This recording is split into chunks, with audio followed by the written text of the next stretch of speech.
Welcome back. We're talking about the Casey Anthony case and really what's happening in this case, and we're wondering, the brother now, his attorney has come on speaking on the Nancy Grace program and talking about he's under suspicion, perhaps, in this case. Marva Hinton from WDBO Radio down in Orlando. What's going on with the brother now?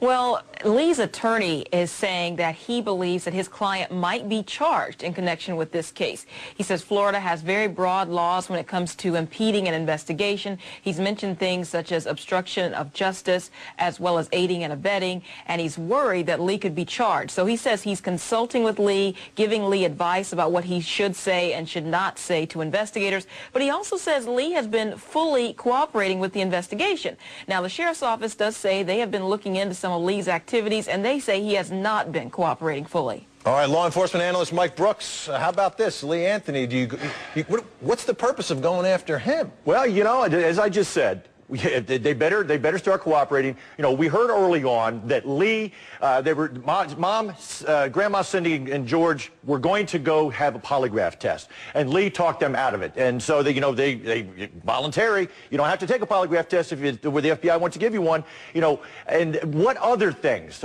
We don't know what actually he knew. Did Casey talk to him when they were there in the house? We don't know exactly what happened, but what kind of conversations were held between the two.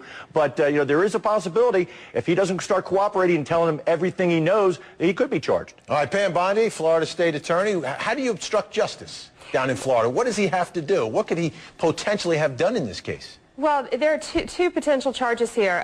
It's called obstruct or oppose in Florida, and that's just a misdemeanor charge. And that he could do anything from just misleading them or not telling them, answering a question forthrightly when they ask him a question about where something is in the home, or maybe just trying to mislead them. Now, another potential charge, which is a very serious felony, is accessory after the fact to first-degree murder. And to be found guilty of that, he would have had to actually do something, cover something up after he knew that his sister had committed this crime. He would have had to have helped her or assisted her in some way in covering up the crime. So those are much more serious charges. Defense Attorney Mark Eiglarsh, in this case, it seems like not just the defendant, but the family members, everyone's got a lawyer. Does everyone need a lawyer down in Florida?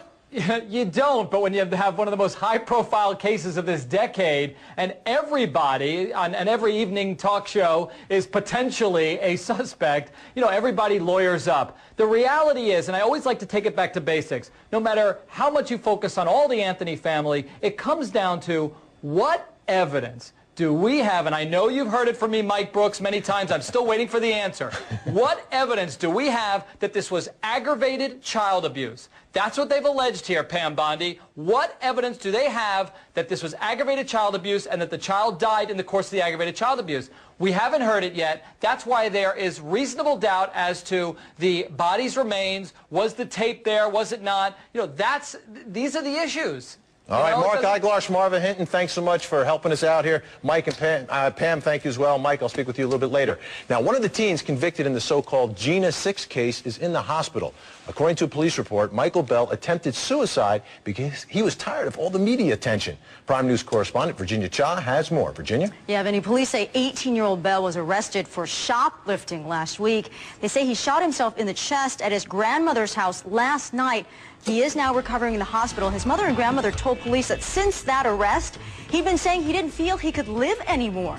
Bell was arrested at a Louisiana mall on Christmas Eve. Police say he stole several articles of clothing, then attempted to escape, elbowing a security guard in the face during the arrest. He's charged with shoplifting, simple battery, and resisting arrest. But his lawyer says Bell's friend is the one who did the shoplifting and that Bell just got caught in the middle. Moving on, embattled Illinois Governor Rod Blagojevich has just named a replacement to fill President-elect Obama's vacant Senate seat. It is former Illinois Attorney General Roland Burris. But Burris may never make it into that Senate seat because Blagojevich is accused of trying to sell the seat, among other things, and he's now fighting corruption charges. Plus, leading Senate Democrats say they will block that appointment. Wow. Virginia, that's, I mean, they've got to replace the seat, though, at some point. It has to happen, but with the cloud hanging over Blagojevich's head, people in Washington are saying they don't want him doing anything. Yeah, well, I feel bad for that guy Burrs. Hope he gets the job. Anyway, thanks so much, Virginia. Now, most parents don't let their kids walk to the bus stop by themselves, but cops say one dad let his daughter walk 10 miles in sub-zero temperatures. Now she's dead, he's in jail, and I think we all can agree it's bad parenting. But is it murder? We're taking your calls. 1-877-TEL-HLN.